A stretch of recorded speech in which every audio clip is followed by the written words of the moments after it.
So this is a GCSE revision video on the poem To His Coy Mistress by Andrew Marvell. Had we but world enough and time, this coyness lady were no crime, we would sit down and think which way to walk and pass our long love's day. Thou by the Indian Ganges side shouldst rubies find, I by the tide of Humber would complain. I would love you 10 years before the flood, and you should, if you please, refuse till the conversion of the Jews. My vegetable love should grow vaster than empires and more slow. 100 years should go to praise thine eyes, and on thy forehead gaze, 200 to adore each breast, but 30,000 to the rest. An age at least to every part, and the last age should show your heart. For, lady, you deserve this state, nor would I love at lower rate. But at my back I always hear Time's winged chariot hurrying near, and yonder all before us lie deserts of vast eternity. Thy beauty shall no more be found, nor in thy marble vault shall sound my echoing song. Then worms shall try that long-preserved virginity, and your quaint honour turn to dust, and into ashes all my lust. The grave's a fine and private place, but none, I think, do there embrace. Now therefore, while the youthful hue sits on thy skin like morning dew, and while thy willing soul transpires at every pore with instant fires, now let us sport us while we may, and now like amorous birds of prey, rather at once our time devour than languish in his slow chapped power. Let us roll all our strength and all our sweetness up into one ball, and tear our pleasures with rough strife through the iron gates of life. Thus, though we cannot make our sons stand still, yet we will make him run. So what's it all about? In this poem, the narrator is trying to tell the woman he's flirting with that they shouldn't waste time and they should make the most of the time they've got while they're young and attractive. It's essentially a list of arguments why she shouldn't play hard to get. The poem is in rhyming couplets, suggesting the argument is thoughtful and lending it a rhythmic quality that increases the pace and could add to the urgency and flow of it. So he starts by saying how she could take all the time in the world if they had it, but as they don't, he's suggesting that she should just go away with him and sleep with him, and they should enjoy being young and free to be able to do what they please. So the poem starts with a conditional word, had, and it suggests that it's an unlikely possibility that they would have enough time to be able to do all of these things. He is very polite when he's addressing her because he's trying to get something out of her. He's trying to be very flirtatious. So by describing her as a lady, he is being very polite, and it also indicates her class. He's talking of precious things. He's trying to make it sound luxurious. And the Indian Ganges, it's an Indian river. It's said to be healing and important in religious ceremonies and traditions. So he's trying to kind of describe their love in a very elevated style with lots of precious things and lots of long traditions. The Humber, with contrast, is a river in the north of England, fairly unromantic, and it's the use of contrast between them. He's possibly trying to flatter her beauty and her importance.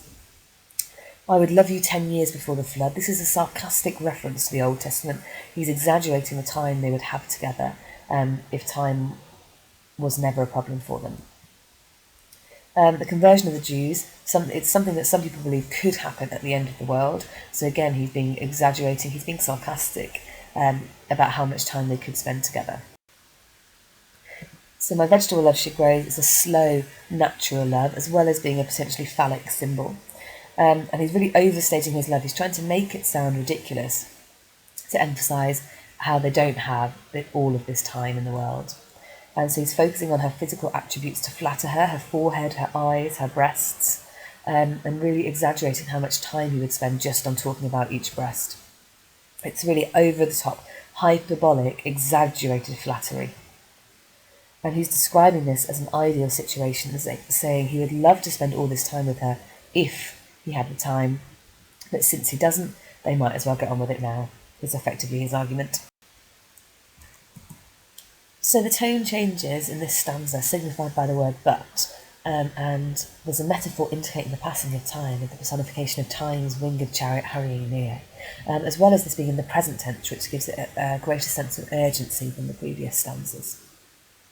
Deserts of vast eternity suggests a dry, boring existence. He's trying to scare her a little. He's talking about the decline of her beauty and also the idea of there being nothingness, there being dust, and there being decay, suggesting it's all about death and the fear of death.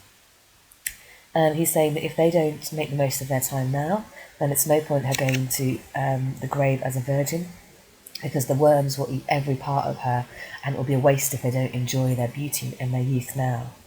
There's a semantic field of dryness, showing the lack of possibility, the lack of life. And the grave's a fine and private place, but none, I think, do their embrace. He's very sarcastic in tone.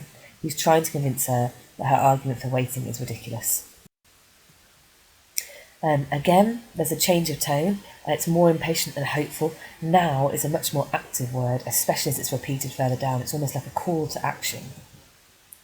And again, he's flattering her beauty, and he's using natural similes to do so. He's trying to suggest that it's useless for that beauty to be wasted. And he assumes that she is willing, so he kind of says, and while thy willing soul transpires, so he's trying to almost suggest that this is something that she wants too. He's desperately trying to convince her now. And he compares them to birds, using a simile. Birds traditionally symbolise freedom in literature, but the fact that it's birds of prey could indicate power and control. And this adds to this sense of urgency and passion that's building up. Begin to have violent imagery, so tearing and rough and devour, and the fact that there's birds of prey. Is this indicating that he's starting to lose patience? He's trying to give this sense of desperation. As well, he talks about our sweetness and our sun, so he's trying to give a sense of togetherness, that they're in this together.